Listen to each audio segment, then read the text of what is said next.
mediaindonesianews.com yang akan memberikan informasi-informasi aktual dan terpercaya. Karena mediaindonesianews.com adalah referensi berita teraktual. Dan inilah beberapa informasi utama kami di siang hari ini. Berikut liputannya. Jadi permintaan Bapak Presiden untuk mencintai produk dalam negeri itu adalah, saya kira itu langkah yang sangat bagus dalam rangka kemandirian bangsa. Sebab selama ini kan hampir sebagian besar pengadaan barang dan jasa pemerintah itu menggunakan produk dari luar negeri. Betul.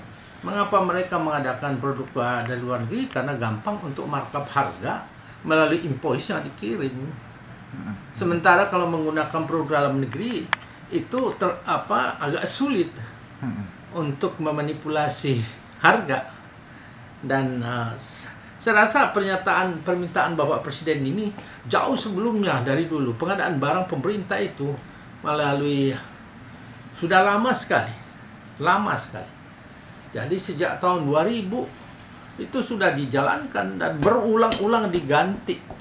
Jadi pengadaan barang dan jasa pemerintah itu dimulai dari bahwa ada dulu keputusan Presiden yang berkaitan dengan menentukan bahwa ada pengusaha kuat, pengusaha lemah. Dan saya waktu itu Ketua Ardin, saya sudah menjabat 20 tahun lebih yang pengurus Ardin. Jadi waktu itu meminta kepada kepresidenan supaya dirubah istilah itu. Karena pengusaha kuat, pengusaha lemah itu bahwa ada pengusaha pribumi non-pri. Pengadaan barang dan jasa. Awalnya Pak ya? Awalnya. Kemudian dirubah pengusaha kuat dan pengusaha lemah. Jadi waktu ada berbau sara, saya yang minta supaya Sekretariat Negara merubah itu. Jangan ada istilah itu karena kita membangun bangsa ini beratas dasar Bhinneka Tunggal Ika. Tidak mengkotak-kotakan. Tidak mengkotakkan. Akhirnya dirubah pengusaha kuat dan pengusaha lemah. Pengusaha lemah adalah yang tergolong menengah ke bawah. Belum ada unsur usaha kecil menengah waktu itu. Nah, kemudian pengusaha besar diwajibkan untuk memberikan pekerjaan sub kepada yang lemah. Nah, akhirnya dirubah bahwa ini harus mengikut sertakan koperasi dalam pengadaan barang dan jasa.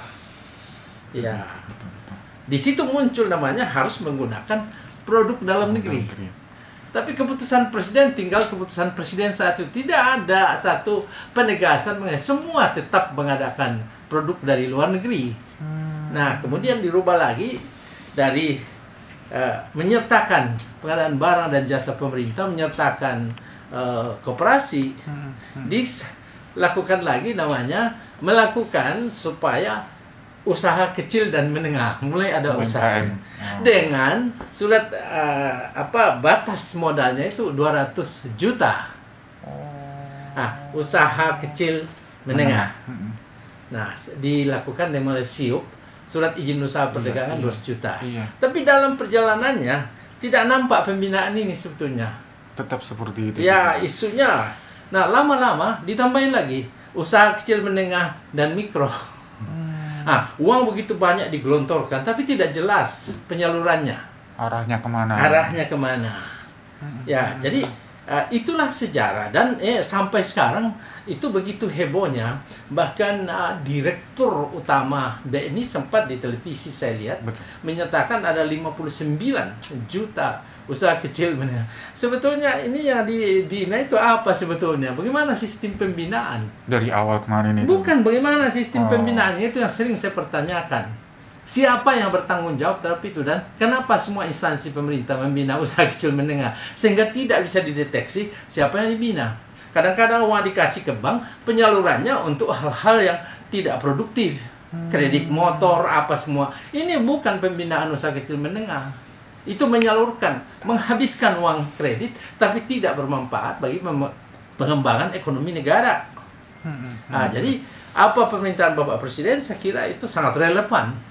Dari dulu ada itu. Penggunaan produksi dalam negeri melalui keputusan Presiden, tapi tidak ditegakkan. Nah, jadi akhirnya kan kemandirian bangsa tidak ada. Betul. Kita tidak punya produksi sendiri, mulai dari mobil, apa saja kita tidak punya. Dari luar semua. Dari luar semua.